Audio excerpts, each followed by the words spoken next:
कृष्ण बलराम कृष्ण बलराम कृष्ण बलराम कृष्ण बलराम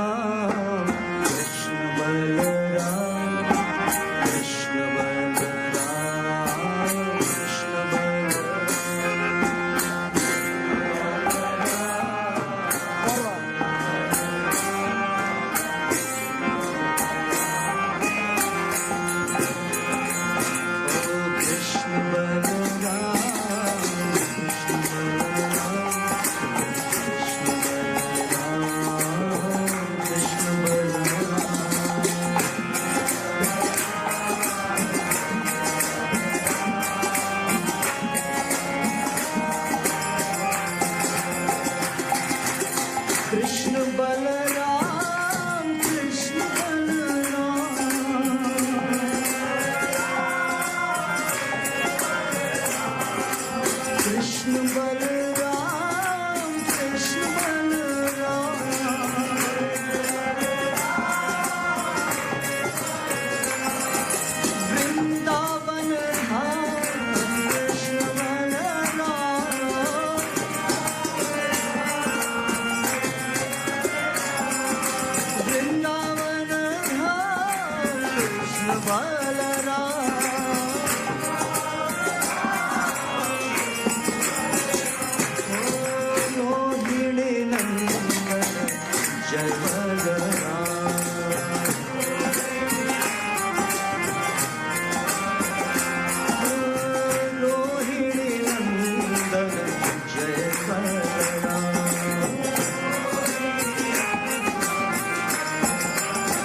बोलो निताई गौरंग निताई गौरंग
विष्णुपदाय कृष्णप्रेष्ठाय भूतले श्रीमते भक्ति वेदांत स्वामिन् इति नामिने नमस्ते सरस्वती देवे गौरवाणी प्रचारिणे निर्विशेष शून्यवादी पाश्चात्य देशतारिणे जय श्री कृष्ण चैतन्य प्रभु नित्यानंद श्री अद्वैत गदाधर श्रीवासादि गौर भक्त वृंद जय श्री कृष्ण चैतन्य प्रभु नित्यानंद श्री अद्वैत गदाधर श्रीवासादि गौर भक्त वृंद हरे कृष्ण कृष्ण कृष्ण हरे हरे हरे राम सॉरी राम राम हरे हरे हरे कृष्ण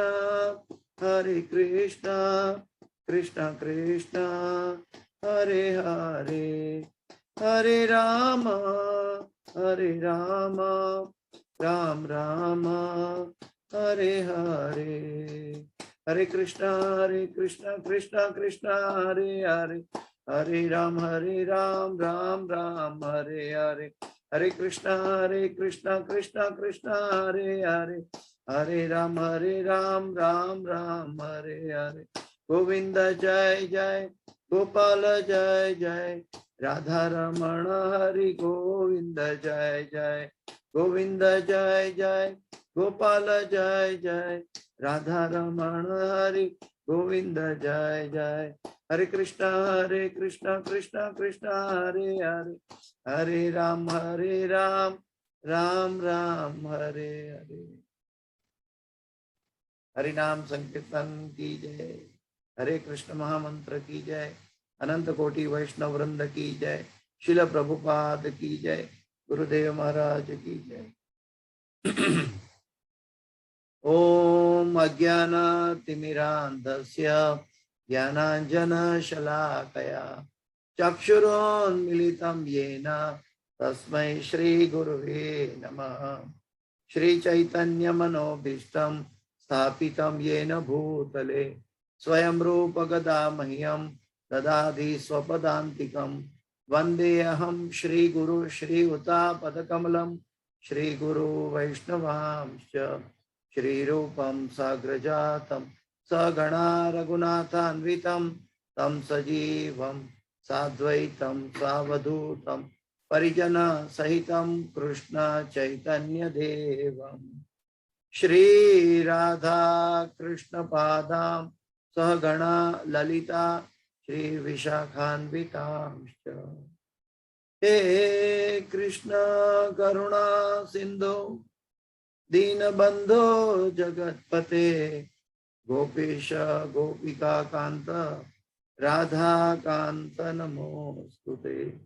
तप्त कांचन गौरांगी राधे वृंदावनेश्वरी वृषभानुसुते देवी प्रणमामि हरिप्रिये। वाञ्छाकल्पतरुभ्यश्च कृपा सिन्धुभ्यैव च पतितानां पावनेभ्यो वैष्णवेभ्यो नमो नमः। श्री कृष्ण चैतन्य प्रभु नित्यानंद श्री अद्वैत गदाधर श्रीवासादि गौर भक्तवृंद। हरे कृष्ण कृष्ण कृष्ण हरे हरे, हरे राम राम राम हरे हरे। जयतां सुरतो पंगो मम मंदमते गति मत्सर्वस्व पदाम्भोजो राधा मदन मोहन। कृष्णाय वासुदेवाय देवकी नंदनाय च नंद गोपकुमाराय गोविंदाय नमो नमः, गोविंदाय नमो नमः, गोविंदाय नमो नमः। नमः पंकजनाभाय नमः पंकजमालिने नमः पंकजनेत्राय नमस्ते पंकजांग्रिये। पंचतत्वाकं कृष्ण भक्तरूप स्वरूपकं भक्तावतार भक्ताख्यं नमामि भक्तशक्तिकं। हरे कृष्ण। मंगलाचरण में जाते हैं। ओम नमो भगवते वासुदेवाय, ओम नमो भगवते वासुदेवाय, ओम नमो भगवते वासुदेवाय। नारायणं नमस्कृत्यं नरं चैव नरोत्तमं देवीं सरस्वतीं व्यासं ततो जयं मुदीरयेत्। नष्टप्रायेषु अभद्रेषु नित्यं भागवत सेवया भगवते उत्तम श्लोके भक्तिर्भवति नैष्ठकी। हरे कृष्ण। हरे कृष्ण। तो आज बलराम जयंती की आप सबको खूब खूब बधाई हो। आज बलराम जयंती है। भगवान कृष्ण के ज्येष्ठ सखा। ये भौम लीला में बलराम जी ने ज्येष्ठ सखा का रोल किया था। जब भगवान राम की लीला हुई तब वो छोटे भाई के रूप में थे लक्ष्मण जी, और वही लक्ष्मण जी उन्होंने रामायण के अंत में भगवान को प्रार्थना की कि हे प्रभु, आपने इस लीला में मुझे छोटा भाई का रोल दिया था, लेकिन आपने बहुत कई बातों में आपने मुझे चुप कर दिया क्योंकि बड़े भाई थे आप, और मुझे चुप होना पड़ा। जैसे सीता माता को अग्नि परीक्षा हुई, तो ऐसे कई रामायण में प्रसंग आता है कि भगवान राम ने जो कहा और लक्ष्मण जी को करना था। तो लक्ष्मण जी ने भगवान राम को प्रार्थना की कि अगले लीला में अभी मैं आप आशीर्वाद दे कि मैं आपके ज्येष्ठ भाई बनूं। और भगवान कृष्ण जब द्वापर युग में पधारे तो बलराम जी ज्येष्ठ भाई के रोल में प्रकट हुए। इससे ये भी शिक्षा मिलती है कि बलराम जी जो है वो बल देवा है, वो बल देने वाले हैं। बल देने का मतलब है वो शारीरिक बल की बात नहीं है। यहाँ पे बल देने का मतलब है वो आध्यात्मिक शाश्वत बल देते हैं, वो भक्ति का बल देते हैं जिसके जरिए हम भगवान तक पहुंच सकते हैं। दूसरे शब्दों में कहने का मतलब यह है कि बलराम जी आदि गुरु है और बलराम जी की कृपा के बिना कोई भगवान तक नहीं पहुंच सकता। देवकी माता की बात कर लें। देवकी माता के गर्भ में भी जब बलराम जी प्रकट हुए उनके बाद भगवान कृष्ण प्रकट हुए। भले बलराम जी पहले देवकी माता के गर्भ में प्रकट हुए, फिर संकर्षण बन के रोहिणी माता के गर्भ में गए, लेकिन उन्होंने एक अधिकारी भक्त का रोल किया। जो बलराम जी है, जो लक्ष्मण जी है, वो अधिकारी भक्त कहलाते हैं। जो रामलीला में भरत महाराज थे, वो आज्ञांकित भक्त थे, जो भगवान की आज्ञा लेके करते थे। लेकिन बलराम जी का जो रोल है, लक्ष्मण जी का रोल है, वो अधिकारी भक्त है। क्या फर्क है? अधिकारी भक्त को भगवान की परमिशन की जरूरत नहीं, वो अपने आप भगवान की लीला होने से पहले, भगवान की आवश्यकता होने से पहले उनकी सेवा में तत्पर होते हैं। और आज्ञांकित भक्त में क्या है कि वो भगवान की आज्ञा लेकर सेवा करते हैं। अधिकारी भक्त आज्ञा की परवाह नहीं करते, आज्ञा की चिंता नहीं करते, वो अपने आप सेवा के लिए पहुंच जाते हैं। तो ये बलराम जी, दाऊ भैया, ये भी जब देवकी माता के पास गर्भ में प्रकट हुए, उससे पूर्व भी एक भूमिका देख ले तो बलराम जी सेवा के लिए तत्पर हुए हैं। बिना सेवा हम भगवान की भक्ति नहीं कर सकते, शुद्ध भक्ति नहीं कर सकते, ये बलराम जी अपने आचरण से दिखाते हैं। तो यहाँ पे हम कुछ अंश प्रकट करने की कोशिश करेंगे कि बलराम जी कौन है। एक तो संकर्षण के रूप में जाने जाते हैं, आदि गुरु के रूप में जाने जाते हैं। तो द्वापर युग की बात है, भगवान कृष्ण प्रकट होने वाले थे। उससे पूर्व जन्म में, यानी कि भगवान कृष्ण की बात नहीं कर रहा हूं मैं, काल नेमी की बात कर रहा हूं। काल नेमी जो थे, पूर्व जन्म में उनको श्राप मिला था। उनके 6 बच्चे थे, उनके 6 बच्चे को श्राप मिला था। क्या श्राप मिला था? कि आप अपने पिता के हाथों मारे जाएंगे, पिता के हाथों मारे जाएंगे। तो काल नेमी तो असुर था, तो वो दूसरे जन्म में कंस बनकर आए और देवकी के गर्भ में जो 6 संतान का नाश हुआ, 6 संतान को कंस ने मार डाला। वो 6 संतान और कोई नहीं, बल्कि काल नेमी का पूर्व जन्म का श्राप दिया हुआ 6 पुत्र थे। ये कौन है 6 पुत्र? ये हमारे अनर्थ हैं। कौन से अनर्थ? काम, क्रोध, लोभ, मोह, मद और मत्सर्य। ये 6 पुत्र का नाश हुआ। जब अनर्थ की निवृत्ति होती है तब भगवान की प्राप्ति हो सकती है। तो अनर्थ की निवृत्ति हो गई। उस जगह, उस समय में देवकी माता बहुत दुख में थे। तब बलराम जी ने सोचा कि अभी भगवान कृष्ण भौम लीला में जाने वाले हैं, तो वो कैसे हो सकता है जब देवकी के गर्भ में 6 असुर संतान थे। तो असुर संतान थे, तो देवकी का गर्भ को शुद्ध करने के लिए, देवकी माता के गर्भ को शुद्ध करने के लिए बलराम जी देवकी के गर्भ में प्रविष्ट हुए और वहां पवित्र वातावरण, पवित्र आसन भगवान के लिए बना दिए।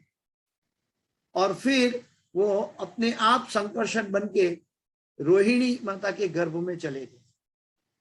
इसलिए देवकी पुत्र कृष्ण भी, देवकी पुत्र भी कहलाते हैं बलराम जी, और रोहिणी नंदन भी कहलाते हैं बलराम जी।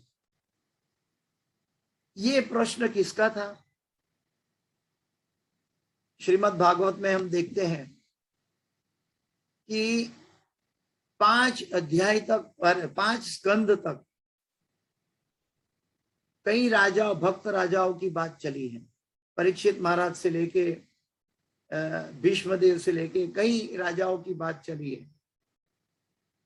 तो परीक्षित महाराज का प्रश्न था कि अभी मुझे भगवान के बारे में सुनाइए, मुझे वो बात सुनाई है। वो सुखदेव गोस्वामी को कह रहे हैं, मुझे वो बात सुनाइए। कौन सी?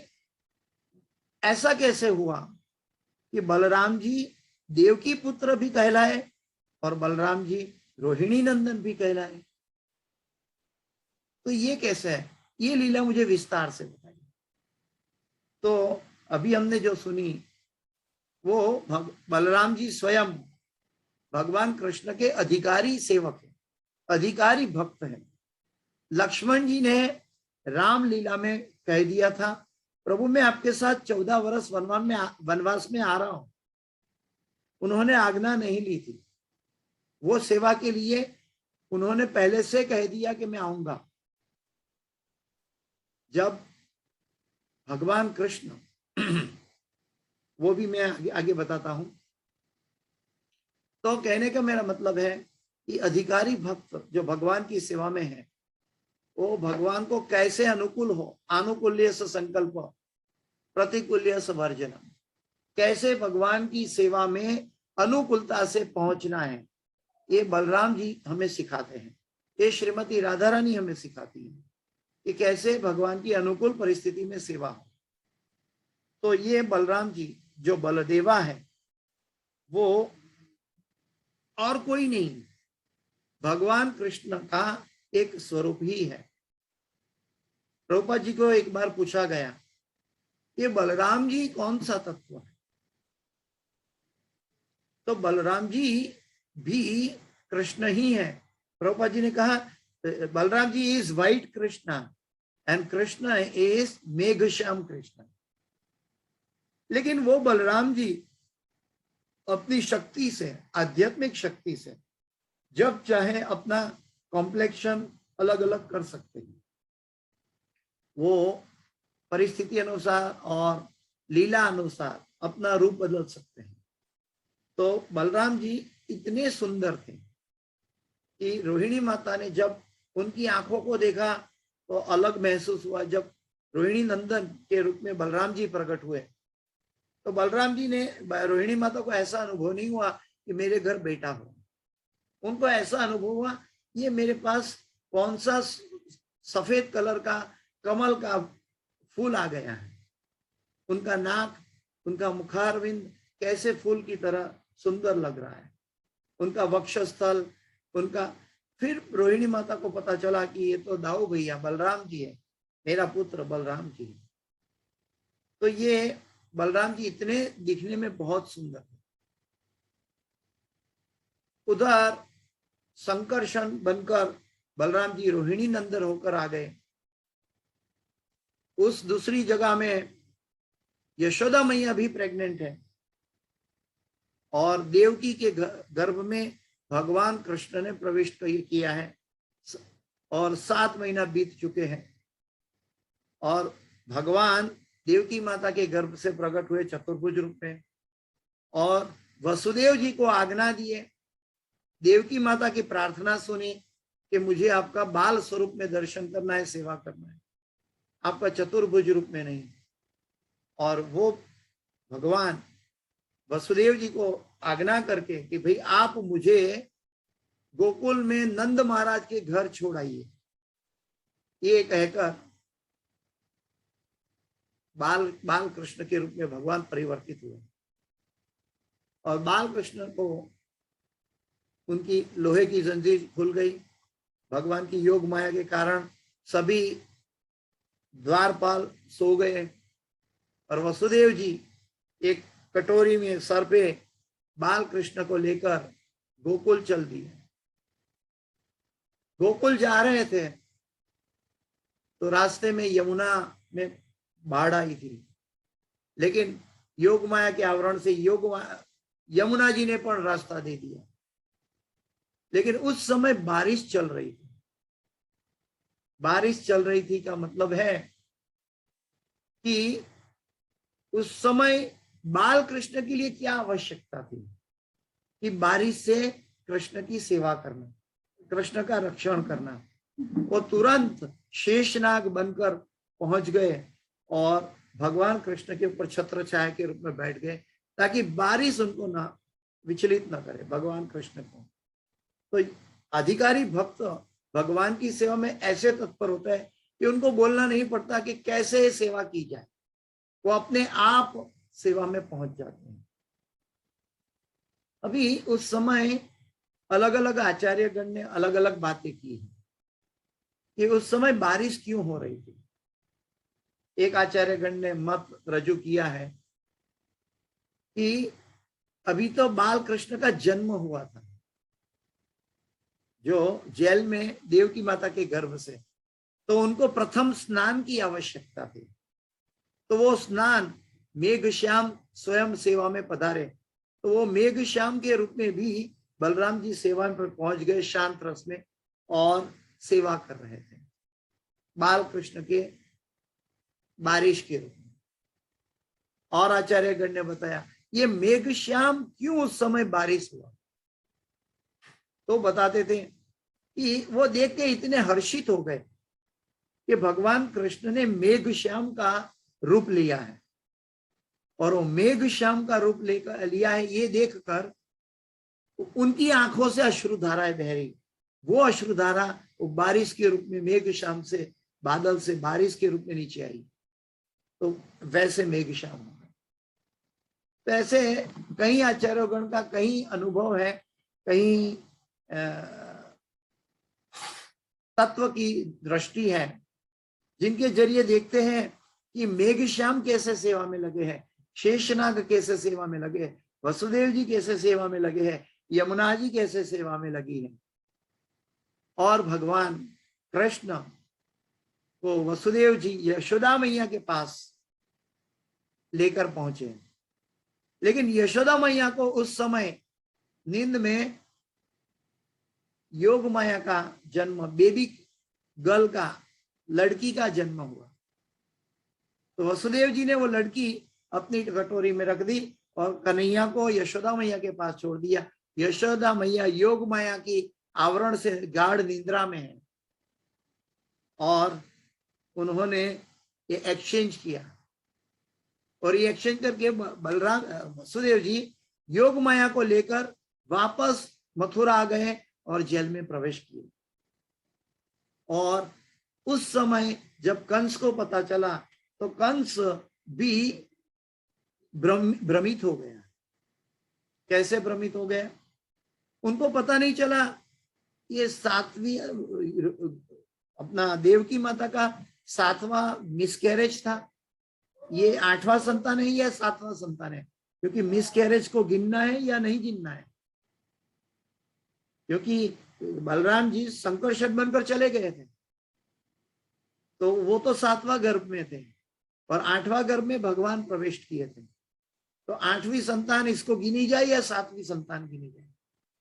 तो कंस भी भ्रमित हो गए। तो कंस अंदर आए तो देखा ये तो 8वीं संतान में तो लड़की प्रकट हुई है, और उनको तो ये बताया गया था कि वो लड़के के रूप में आपका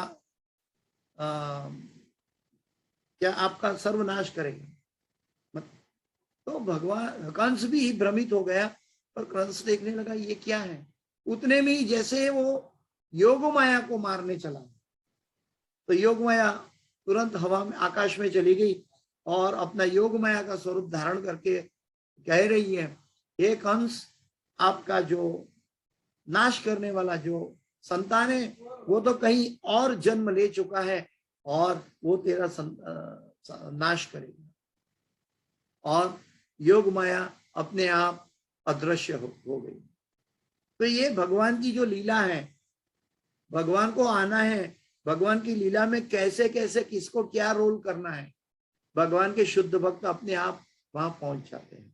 चाहे यशोदा मैया हो, नंद महाराज हो, रोहिणी नंदन हो, यमुना जी हो, मेघश्याम हो, वसुदेव जी हो, देवकी माता हो, ये सब भगवान की लीला के पार्षद हैं। उस समय उस तरफ बलराम जी रोहिणी नंदन के रूप में नंद और यशोदा मैया के पास गोकुल में पल रहे हैं, कृष्ण और बलराम। कृष्ण जो है वो मेघ श्याम कृष्ण है, और बलराम जी हैं वो श्वेत रूप में भगवान कृष्ण का स्वरूप है। आगे देखते हैं कि भगवान ने कैसे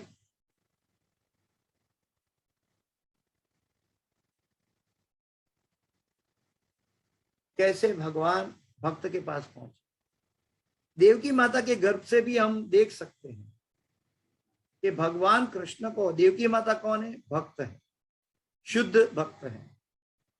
और शुद्ध भक्त के पास भगवान पहुंचने से पहले गुरु पहुंचते हैं, बलराम जी आदि गुरु पहुंचते हैं। जिनके जीवन में गुरु नहीं है उनके जीवन में भगवान तक पहुंचना ऑलमोस्ट इम्पॉसिबल है। जीवन में गुरु होना बहुत आवश्यक है, लेकिन वो गुरु कौन हो, कैसा हो, ये भगवान की कृपा के द्वारा भेजे जाते हैं। गुरु की लायकात तो हम कहीं और जगह चर्चित कर चुके हैं, लेकिन हम आज ये नहीं देखेंगे। जैसे पूर्णिमा का चंद्र, भगवान जो बलराम जी प्रकट हुए उसकी कथा श्रीमद् भागवत में है, और श्रीमद् भागवत में शुरू में ही सुखदेव गोस्वामी ने कह दिया है, शृण्वताम स्वकथा कृष्ण पुण्य श्रवण कीर्तन हृदयंतस्थ भद्राणी विधुनति सुहृत्सता। शृण्वता स्वकथा कृष्ण, कृष्ण की कथा सुनने से, शृण्वताम स्वकथा कृष्ण पुण्य श्रवण कीर्तन, वो अपने आप में पुण्य है और कीर्तन है। हमें इस जगत में क्या करना है? भगवान की महिमा और भगवान की लीला का आस्वादन करना है। किसके द्वारा? कर्णों के द्वारा। भौतिक जगत के पदार्थों की आस्वादन हम शरीर के द्वारा करते हैं, लेकिन भगवान की अलौकिक लीला का आस्वादन हम कर्ण रंध्र से करते हैं। ये कर्ण से भगवान की लीला का आस्वादन करते हैं। इसलिए कहा शृण्वताम स्वकथा कृष्ण पुण्य श्रवण कीर्तन हृदयंतस्थ अभद्राणी विधुनति सुहृत्सता। ये हृदय का जो मैल है उसको धो डालता है और शुद्ध कर देता है। हम जो भी भौतिक पदार्थ खाते हैं उससे हमारा शरीर में कचरा जमा होता है। कचरा को जब तक नहीं निकालेंगे तो हमें तकलीफ होती है, लेकिन भगवान की कथा को जब हम अंदर प्रविष्ट करते हैं तो वो विधुनति सुहृत्सता, वो हमारे हृदय में अनेक जन्मों का मैल साफ कर देता है। तो ये भगवान की कृपा है। भगवान बलराम जी प्रकट हुए हैं स्वाति नक्षत्र में, श्रावण महीना की पूर्णिमा के दिन स्वाति नक्षत्र में बलराम जी प्रकट हुए हैं, जो आज का दिन है। और वो बलराम जी जब जैसे बाहर प्रकट हुए तो पूर्ण चंद्रमा की तरह उनका मुखारविंद पूरा श्वेत था, और श्वेत वर्ण में उनकी जो सुंदरता है वो अकल्पनीय थी, अचिंत्य थी। इस जगत की कोई भी चीज उनको कंपेयर नहीं कर सकती। तो ये बलराम जी हैं। बलराम जी ने किशोर अवस्था में काफी पास टाइम्स भगवान कृष्ण के साथ हुए। 5 साल के बाद पौगंड लीला हुई। उस समय जब गाय चराने जाते थे तब भी उनकी लीला, अलग अलग असुर का नाश किया। बलराम जी हमें बल देते हैं।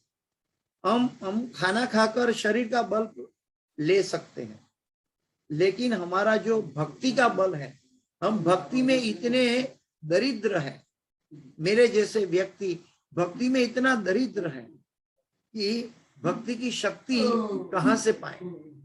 तो आज एक सुनहरा अवसर है कि भगवान स्वयं अपनी भक्ति की शक्ति के लिए बलराम जी को हम हमारे समक्ष भेजे। और वो बलराम जी जो बल देते हैं, भक्ति के बल देते हैं, वो पौगंड लीला में 6 से 10 साल की उम्र में पहुंचे हैं। उन्होंने काफी असुरों का, ब्रज लीला में काफी असुरों का वध किया है। उन्होंने प्रलंबासुर, धेनुकासुर, शंख चूड़ ऐसे कई असुरों का वध किया है। और भगवान के लिए जो अनुकूल वातावरण है वो पहले से बना के रखा है, चाहे वो रासलीला हो, चाहे उनका प्राकट्य हो, चाहे उनको संकर्षण बन के उनका रक्षण करना हो। दूसरी एक बात है कि देवकी माता वात्सल्य रूप में है। जैसे बलराम जी जो है वो पांचों रस में, सभी रस में भगवान की सेवा करते हैं, क्योंकि वो अधिकारी भक्त है, अधिकारी सेवक है, तो पांचों रस में सेवा करते हैं। वो शांत रस में भी सेवा करते हैं। शांत रस में कैसे कि जब भगवान कृष्ण प्रकट हुए तो हम वहां आगे रेलिंग दिखती है, तो रेलिंग से आगे हम पहुंच ना जाए, इसलिए हमें रोकने के लिए वो रेलिंग भी जो है, वो रेलिंग भी शांत रस में भगवान की सेवा में उपलब्ध है। वो बलराम जी का परमात्मा का विस्तरण स्वरूप है। वैसे ये तो एक छोटा सा एग्जाम्पल है कि जहां जहां जैसी जैसी हर क्षण भगवान कृष्ण की जैसी जैसी लीला में आवश्यकता है, बलराम जी वहां शांत रस में भी पहुंचकर उनकी सेवा में तत्पर रहते हैं। जैसे बारिश हुई, वो भी एक बलराम जी का एक्सपेंशन था। हम कीर्तन करते हैं, हरे कृष्ण महामंत्र का कीर्तन करते हैं, तो वो कीर्तन में हम मंजीरा जो सिंबल्स बजाते हैं, मृदंग बजाते हैं, तो ये जो भगवान के कीर्तन के लिए जो साधन सामग्री है वो भी बलराम जी का शांत स्वरूप है। वो शांत स्वरूप से ध्वनि निकाल के सुमधुर संगीत पैदा करते हैं, जिसके द्वारा हम भगवान का नाम का कीर्तन कर सके।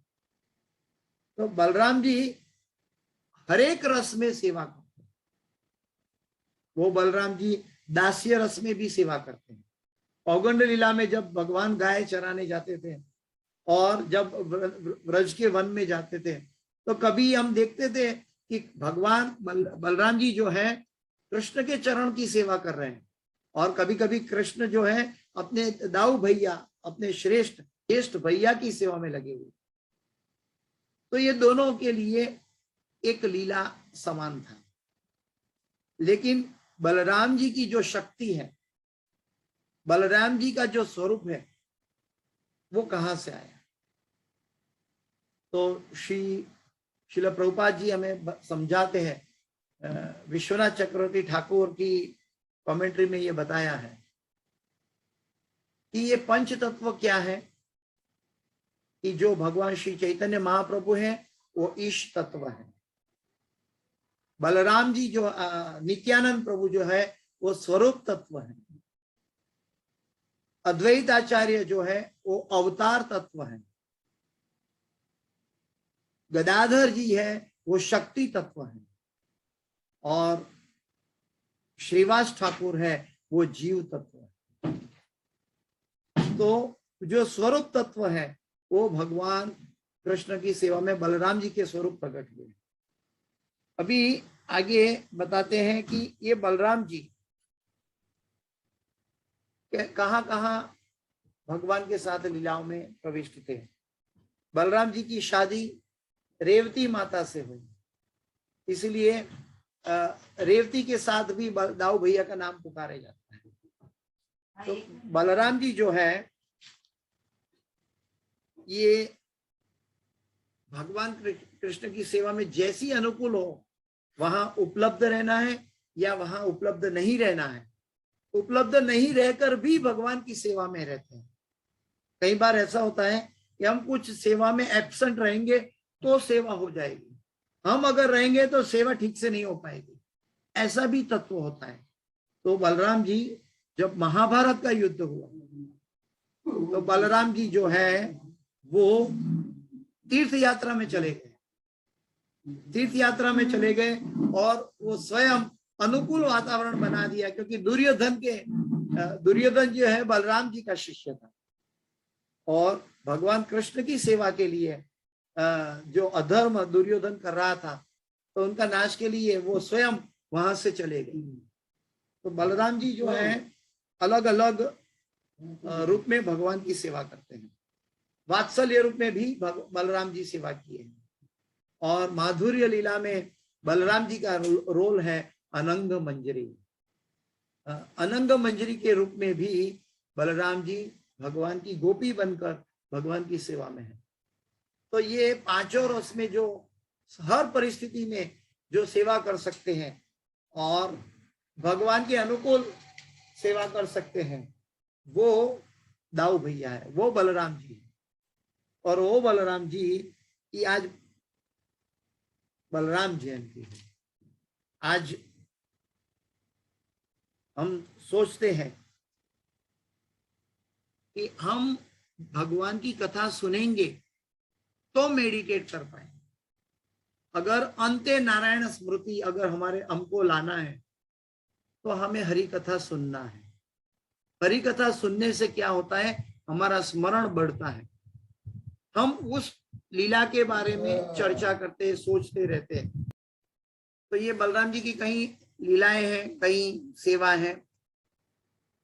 और हम देखते हैं कि कैसे हमें बलराम जी की जयंती, बलराम जी की ये बलराम जयंती हमें सेलिब्रेट करनी चाहिए। कैसे? तो आज हम इस्कॉन के मंदिर में देखेंगे कि आज कृष्ण बलराम का अभिषेक हो। वृंदावन में भगवान श्रील प्रभुपाद जी आए थे, तो उनको पूछा गया था कि राधा श्याम सुंदर, कृष्ण बलराम और गौर निताई है, तो कहाँ डीटी को कहाँ और कैसे रखा जाए? तो उस समय प्रभुपाद जी ने कहा, व्रजलीला में बलराम जी श्रेष्ठ ज्येष्ठ भ्राता है, इसलिए कृष्ण बलराम मध्य में रहेंगे। और वो कृष्ण बलराम वहां श्रीमती राधा रानी घर की बहू के रूप में है, इसलिए राधा श्याम सुंदर साइड में रहेंगे। और कृष्ण बलराम जो है मुख्य रूप से विराजमान है। तो ब्रजलीला में श्रील प्रभुपाद जी ने भी हमें इंडिकेशन दिया है कि हम कृष्ण के पास तब पहुंच सकते हैं जब हम नित्यानंद प्रभु की सेवा करते हैं। हम कृष्ण के पास तब पहुंच सकते हैं जब हम दाऊ भैया बलराम जी का सेवा ग्रहण करते हैं। बलराम जी की सेवा के बिना, बलराम जी के आशीर्वाद के बिना, नित्यानंद प्रभु की कृपा के बिना हम भगवान कृष्ण की लीला में प्रविष्ट नहीं कर सकते। जिसके जीवन में गुरु नहीं है, उसके जीवन में भगवान दुर्लभ हो सकता है। क्यों? क्योंकि भगवान की कृपा से गुरु मिलते हैं और गुरु की कृपा से भगवान मिलते हैं। तो भगवान को पाना है तो गुरु अति आवश्यक है। यहाँ पे आगे एक छोटा सा प्रसंग आता है।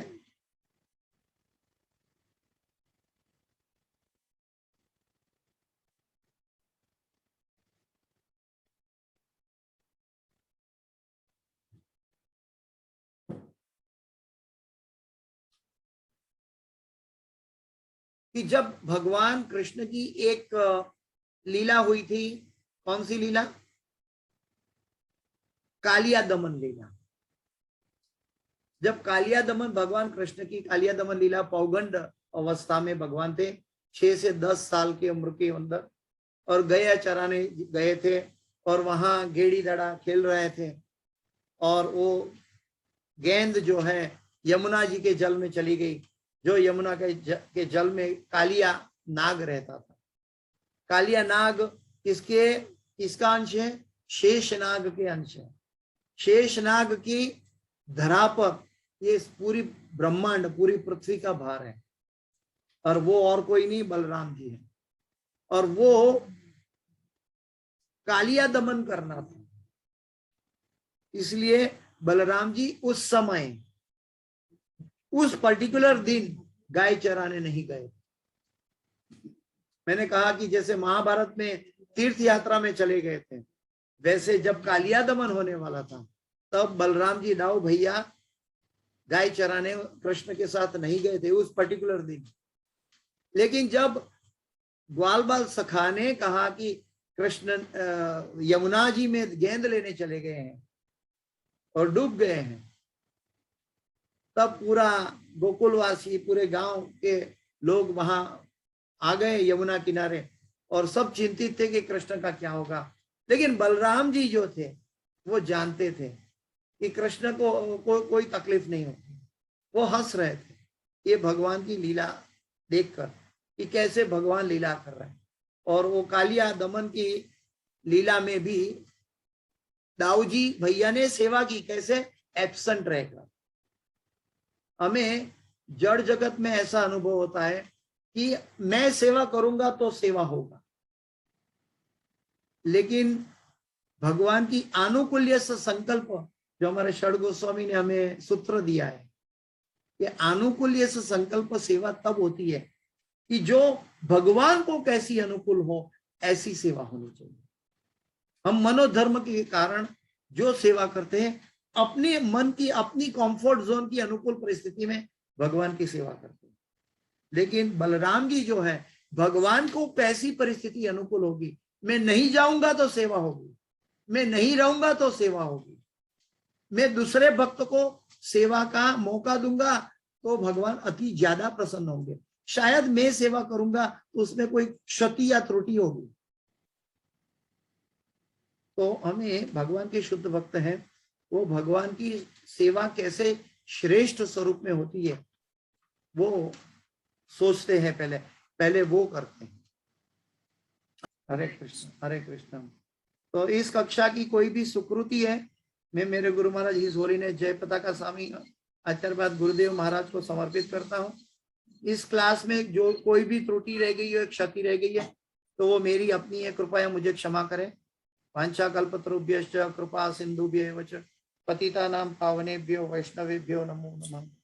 आप सब भक्तों की भक्ति की परिपक्वता मुझे बुलाती है, बाकी मेरे अंदर कोई लायकात नहीं है।